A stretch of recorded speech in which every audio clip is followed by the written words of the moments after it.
चलिए आगे बढ़ते हैं। अब बात करते हैं एक और महत्वपूर्ण खबर की, और खबर यह है कि सुप्रीम कोर्ट ने रेरा को कड़ी फटकार लगाई है। रेरा यानी रियल एस्टेट रेगुलेटरी अथॉरिटी, और रेरा की भूमिका पर गंभीर सवाल खड़े किए गए हैं। चीफ जस्टिस सूर्यकांत ने मौखिक टिप्पणी करते हुए कहा कि डिफॉल्टर बिल्डरों को फायदा पहुंचाने के अलावा रेरा कुछ नहीं कर रही है। कोर्ट ने तो यहां तक कह दिया कि इस संस्था को ही खत्म कर दिया जाना चाहिए। कोर्ट ने इस बात पर गहरी निराशा जताई कि जिन लोगों के लिए रेरा बनाया गया था वो आज हताश और परेशान है। मामले में और क्या कुछ सुप्रीम कोर्ट ने कहा है और इसका मतलब क्या है, और रेरा पर ये टिप्पणी कड़ी टिप्पणी है क्यों, ये डिटेल बताने के लिए हमारे सहयोगी दीपक यादव हमारे साथ जुड़े हैं। दीपक, आप रियल एस्टेट को बहुत क्लोजली ट्रैक करते हैं, आप बताइए कि सुप्रीम कोर्ट को इतनी तल्ख टिप्पणी क्यों करनी पड़ी रेरा को? दरअसल मृत्युंजय, इसको समझने से पहले हमें समझना होगा कि ये पहली टिप्पणी नहीं है। इससे पहले भी सुप्रीम कोर्ट ने कई बार रेरा की कार्यप्रणाली पर, उनके काम करने के तरीके पर सवाल उठाए हैं, और इस बार भी ये जो टिप्पणी है और ये कह देना कि रेरा जैसी संस्था को बंद करने पर भी विचार किया जा सकता है, ये बड़ा शर्मनाक है उस रेरा के लिए जिसको आए हुए करीब करीब 10 साल यानी 1 दशक पूरा होने वाला है।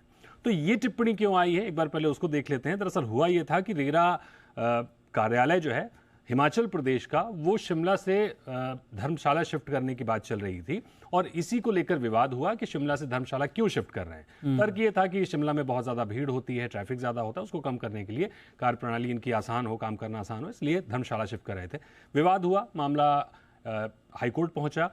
हिमाचल प्रदेश के हाई कोर्ट से ये हुआ कि भाई आप शिफ्ट नहीं कर सकते। मामला ऊपर आया सुप्रीम कोर्ट के पास, और सुप्रीम कोर्ट ने पूरे मामले को देखा, और उसके बाद इस केस में सुनवाई करते हुए सुप्रीम कोर्ट ने ये जो टिप्पणी की है, जिसका भी आपने जिक्र किया कि अब राज्यों को रेरा पर पुनर्विचार करना होगा।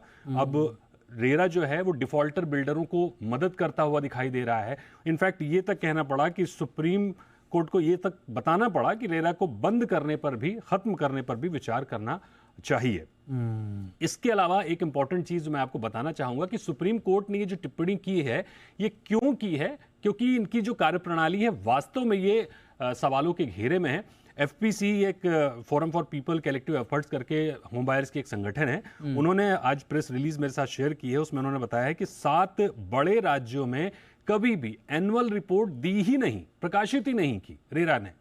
अब सोचिए कि जो इंपॉर्टेंट, ऐसा नहीं कि इनके लिए ऑप्शनल था करना या नहीं करना, आपके राज्य में एनुअल रिपोर्ट आपको हर साल देनी थी। जब से रेरा बना है तब से इन राज्यों ने दी ही नहीं। ये राज्य कौन से हैं? कर्नाटक हैं, तमिलनाडु हैं, पश्चिम बंगाल है, आंध्र प्रदेश है, हिमाचल प्रदेश और गोवा है।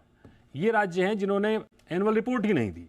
9 राज्य हैं जिन्होंने रिपोर्ट दी, लेकिन उसके बाद फिर कभी आगे नहीं बढ़ाई।